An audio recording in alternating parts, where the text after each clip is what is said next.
Absolute power comes with an ultimate price. These world leaders discovered that no throne is safe from the wrath of their own people. From brutal executions to shocking betrayals, this is the dark truth about what happens when political power turns deadly. If you're ready to witness these shocking political executions, hit that like button right now. Nicolae Ceaușescu, the Christmas Day execution, December 25, 1989. While the world celebrated Christmas, Romania's genius of the Carpathians faced his final moments against a blood-stained wall. Nicolae Ceaușescu wasn't just a leader, he was a megalomaniac who built a personality cult so extreme he genuinely believed he was invincible. For 24 years, he and his wife Elena ruled Romania with iron fists, creating a surveillance state where even children spied on their parents. But the revolution began with a spark in Timișoara and became an inferno that consumed his regime in days. The shocking speed of his downfall still stuns historians. On December 21st, Ceaușescu addressed what he thought would be a loyal crowd of 100,000 supporters. Instead, he faced boos and chants of Timișoara. The moment he realized he'd lost control, captured on live television, is one of history's most dramatic political collapses. What followed was a desperate escape attempt, a capture by rebel forces, and a trial that was little more than theater. The kangaroo court lasted just 55 minutes. The sentence was predetermined. As soldiers tied his and Elena's hands behind their backs, Ceaușescu reportedly sang the Internationale, still believing in the communist ideals that had doomed him. The execution itself was as chaotic as his fall. Firing squad soldiers were so eager to participate, they almost shot each other. The footage, shaky, brutal, undeniable, sent a clear message to dictators everywhere. No matter how powerful you become, the people can always take back control. Ceaușescu's bloody end proved that when oppression becomes unbearable, even the most feared regimes can collapse in days. Ceaușescu's fall shows how quickly absolute power can crumble. Share if you believe more dictators should face similar justice. Muammar Gaddafi, the desert lion's bloody end. For 42 years, Muammar Gaddafi styled himself as the King of Kings of Africa, a Bedouin revolutionary who answered to no one. He survived multiple assassination attempts, American bombings, and international isolation, but he couldn't survive the Arab Spring or the wrath of his own people. Gaddafi's final days read like a Shakespearean tragedy. As rebel forces closed in on Tripoli, the man who once commanded Libya's oil wealth found himself hiding in drainage pipes, desperately calling for help that never came.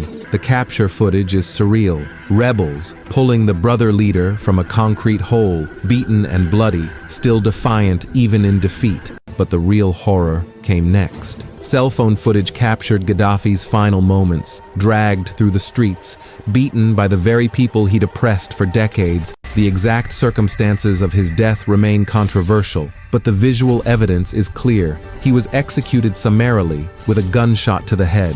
What makes Gaddafi's death particularly significant is what it represented. This wasn't just the end of a dictator. It was the violent death of an entire political philosophy. His Jamahiriya system, supposedly a state of the masses, was exposed as one man's megalomaniacal fantasy. The gold-plated AK-47s, the female Amazonian guard, the bizarre outfits, all meaningless when faced with popular rage. Gaddafi's execution also serves as a warning about the chaos that follows power vacuums. Libya descended into civil war precisely because there was no plan for what came after the dictator. The revolution that began with hope ended with a country destroyed and a leader dead in the dirt.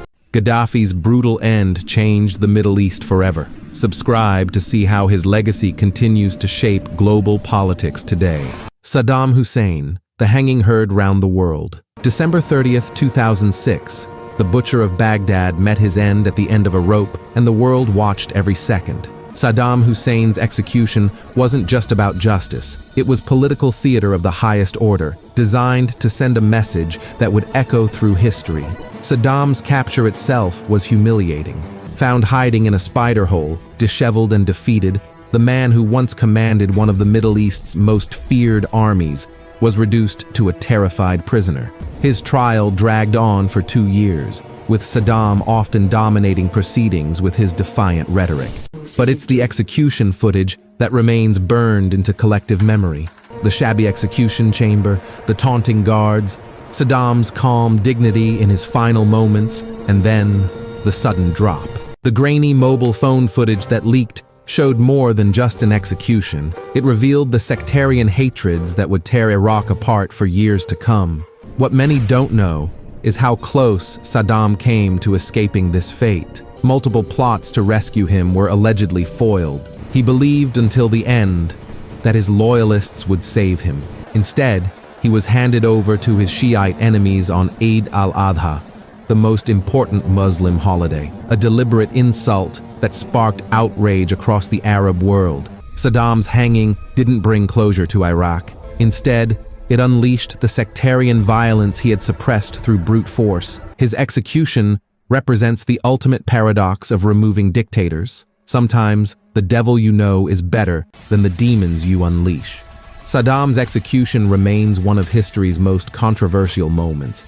Comment below: justice served or judicial murder? Thomas Sankara, Africa's Che Guevara. They called him Africa's Che Guevara, a visionary leader who dressed in Cuban military fatigues, rode a bicycle to work, and vowed to end corruption. Thomas Sankara wasn't just Burkina Faso's president. He was a continental icon who represented a new kind of African leadership, which is exactly why he had to die. October 15th, 1987, the day the African Revolution died.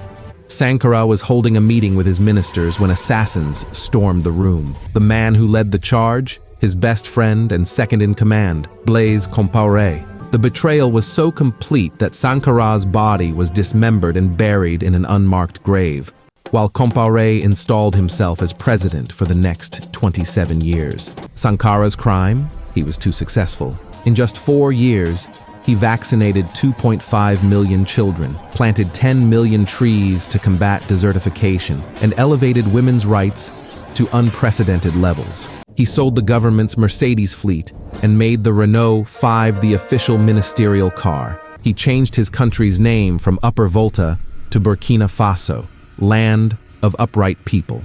But his anti-imperialist stance and refusal to pay foreign debt made him dangerous to Western powers and their African allies. The evidence suggests French and American intelligence agencies knew about the plot and did nothing to stop it. Sankara's assassination wasn't just a coup. It was a message to any African leader who dared to challenge the established order. 30 years later, his exhumed body showed he'd been shot over 15 times. The trial of his assassins finally began in 2021, but the real architects of his murder remain protected. Sankara's legacy lives on as a symbol of what Africa could be, and a warning about the price of challenging power. Sankara's vision died with him. Share this story to keep his revolutionary spirit alive. Zulfikar Ali Bhutto, The Hanging of a Democratic Hope. April 4th, 1979. Pakistan's first democratically elected prime minister was hanged in Rawalpindi district jail, and a nation's democratic dreams died with him. Zulfikar Ali Bhutto wasn't just a politician. He was the man who gave Pakistan its constitution, its nuclear program, and its sense of potential. His execution remains one of South Asia's most controversial judicial murders. Bhutto's downfall began when he called elections in 1977, confident of victory. Instead, he faced massive protests alleging vote rigging. Army Chief General Zia-ul-Haq seized power, imprisoned Bhutto, and charged him with conspiring to murder a political opponent. The trial was a sham. Witnesses later admitted they'd been tortured into giving false testimony. What makes Bhutto's execution particularly tragic is how close he came to survival. Multiple world leaders, including U.S. President Jimmy Carter and Pope John Paul II, pleaded for clemency. Saudi Arabia offered billions in aid if Pakistan would spare him, but General Zia was determined to eliminate his rival permanently. The night before his execution, Bhutto wrote his final letter. "I am innocent. My only crime is that I loved my people too much." He was denied a final meeting with his family. The hanging was botched. It took multiple attempts to kill him. His body was flown to his ancestral village and buried without ceremony, watched only by military intelligence agents. Bhutto's execution didn't just kill a man, it killed Pakistan's democratic spirit for a generation. It established the military's ultimate power over civilian governments and set a precedent that haunts Pakistani politics to this day. When his daughter Benazir Bhutto was also assassinated in 2007, it completed one of political history's most tragic family sagas. Bhutto's hanging changed South Asia forever. Hit the bell icon to understand how his legacy still shapes Pakistan today. Maximilien Robespierre, the revolution devours its own. July 28, 1794, the man who sent thousands to the guillotine finally met the same fate himself. Maximilien Robespierre, the incorruptible leader of the French Revolution's reign of terror, discovered the ultimate revolutionary truth. Eventually, every revolution turns on its architects. Robespierre's fall was as dramatic as his rise. For years, he positioned himself as the revolution's moral conscience, arguing that terror was necessary to protect virtue. His Committee of Public Safety executed 17,000 enemies of the revolution, including his former friends and allies. But when he proposed yet another purge, this time of his own colleagues, they decided to strike first. The end came during a national convention meeting when Robespierre tried to give a speech denouncing his enemies.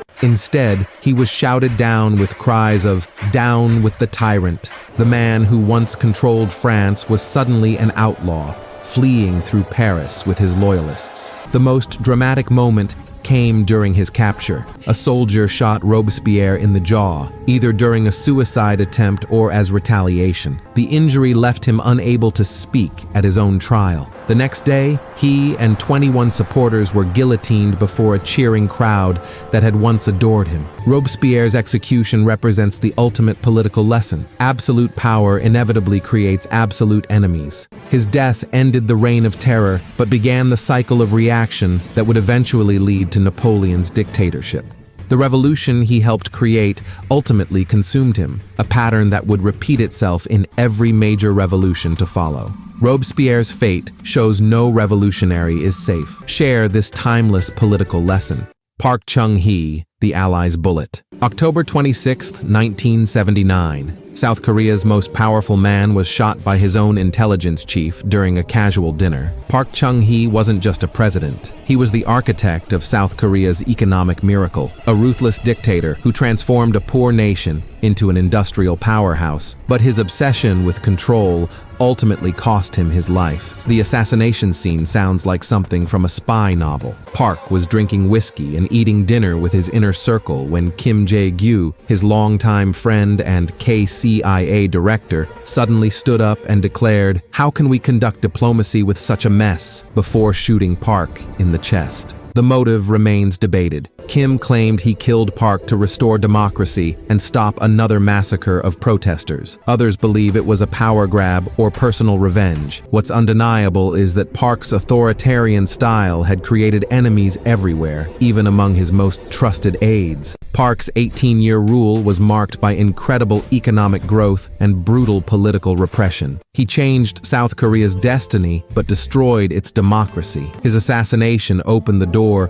for another military strongman, Chun Do-hwan, and more years of dictatorship before democracy finally took root. The ultimate irony? Park's daughter, Park Chung-hee, would become president decades later, only to be impeached and imprisoned for corruption. The Park dynasty's rise and fall mirrors South Korea's own turbulent journey from dictatorship to democracy, all beginning with those fatal shots in a dining room. Park's assassination shows even the most powerful leaders can fall to trusted allies. Subscribe for more shocking political betrayals. From bloody executions to political betrayals, these stories reveal the brutal truth about absolute power. No leader is invincible, and the same people who cheer your rise can demand your fall. These historical executions teach us that political power always has an ultimate price. Share this video right now to spread these crucial political lessons. Like and subscribe for more shocking historical truths.